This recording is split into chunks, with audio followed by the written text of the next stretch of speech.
الحمد لأهله والصلاة على أهلها أما بعد فأعوذ بالله من الشيطان الرجيم بسم الله الرحمن الرحيم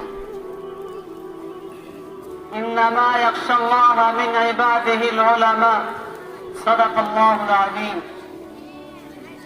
میرے مشفق اساتذہ کرام اور عزیز طالب علم ساتھیوں، میں نے آپ حضرات کے سامنے قرآن کریم کی ایک آیت تلاوت کی ہے۔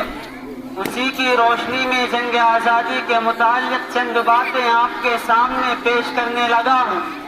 امید ہے کہ آپ حضرات بغور سماعت فرمائیں گے۔ عزیز سامعین، ہمارے ملک کی تہذیب اور پہچان یہ ہے کہ ہر رنگ کے پھول یہاں کھلتے ہیں اور محبت و قوت کے ساتھ لوگ زندگی گزارتے ہیں۔ آج ایسا ماحول پیدا کرنے کی کوششیں کی جا رہی ہے کہ اکثریت الگ ہو جائے، اقلیت الگ ہو جائے۔ اگر اکثریت اور اقلیت کے درمیان نفرت کی اس دیوار کو کھڑا کر دیا جائے گا تو پھر یہ ملک محبت و قوت کا گہوارہ کیسے بنا رہے گا؟ یہاں چین و سکون کا ماحول دیکھنے کو کیسے مل پائے گا؟ ہم سب کی یہ مشترکہ ذمہ داری ہے کہ ملک کی آبرو کی حفاظت کے لیے، ملک کی روایات کی حفاظت کے لیے، جمہوری اقدار کی حفاظت کے لیے ہر طرح کی بازی لگانے کے لیے تیار رہیں۔ جد و جہد آزادی کی جو تاریخ ہے وہ آپ کے سامنے آتی رہتی ہے۔ عام طور پر یہ سمجھا جاتا ہے کہ سن 1857 سے اس ملک میں انگریزوں کے خلاف محاذ آرائی کا سلسلہ شروع ہوا، لیکن حقیقت کچھ اور ہے۔ مسلمان اس ملک میں انگریزوں کے خلاف میدان عمل میں صدیوں پہلے آ چکے تھے۔ سن 1498 میں انگریز آتا ہے۔ سن 1601 میں ایسٹ انڈیا کمپنی کے بینر تلے منظم طریقے سے اور منصوبہ بند طور پر انگریز اپنی جڑوں کو ملک کے کونے کونے کے اندر راسخ کرنے کی کوشش کرتا ہے۔ سن 1760 میں جب شہنشاہ اورنگزیب عالمگیر رحمت اللہ علیہ اس دنیا سے رخصت ہوتے ہیں اور مغلیہ سلطنت کی بنیادیں متزلزل ہونے لگتی ہے، ڈھیلی پڑ جاتی ہے، تو انگریز کو موقع ملتا ہے اپنے پیر پھیلانے کا، اپنے پنجوں کو جمانے کا، اپنی سازشوں کو تیز کرنے کا۔ جب انگریز کی سازشیں تیز ہوتی ہے تو پہلی شخصیت جو خطرے کو محسوس کرتی ہے اور انگریز کی سازش کی بھنک جس کو ہوتی ہے وہ حضرت شیخ احمد سرہند علیہ الرحمہ، حضرت مجدد الفسانی علیہ الرحمہ ہے۔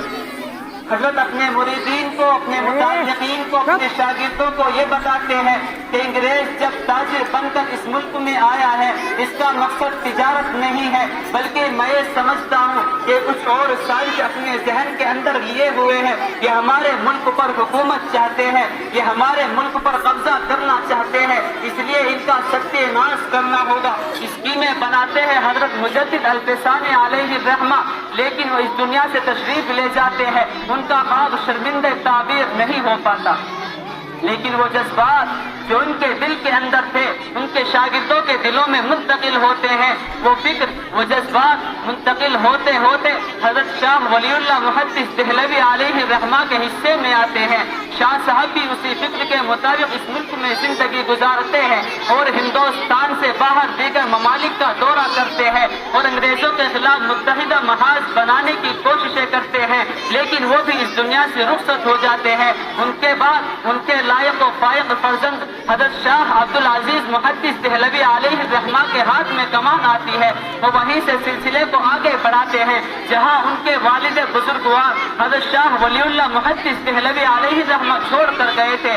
لوگوں کے اندر بیداری لاتے ہیں اور انگریزوں کے خلاف نفرت کے جذبات کو ان کے دلوں کے اندر پیدا کرتے ہیں کہ یہ ہمارے خیر خواہ نہیں بلکہ یہ ہمارے ملک پر حکومت کرنے کے ارادے سے یہاں آئے ہیں۔ یہاں تک کہ سن 1803 میں یہ اعلان کر دیا جاتا ہے کہ خلق خدا کی ملک بادشاہ سلامت کا اور حکم کمپنی بہادر کا ہوگا۔ اس اعلان کے بعد حضرت شاہ عبدالعزیز محدث دہلوی علیہ الرحمہ وہ تاریخی فتویٰ صادر کرتے ہیں کہ جس فتوے کے منظر عام پر آنے کے بعد ملک کے اندر انقلاب کی ایسی لہر دوڑ جاتی ہے کہ پھر ملک کے اندر انقلاب کی ایسی لہر دوڑ جاتی ہے کہ پھر انگریز اس لہر کو بھنگ کرنے میں کامیاب نہیں ہو پاتا، یہاں تک کہ اس کو گویا بستر باندھ کر ملک چھوڑنے پر مجبور ہونا پڑتا ہے۔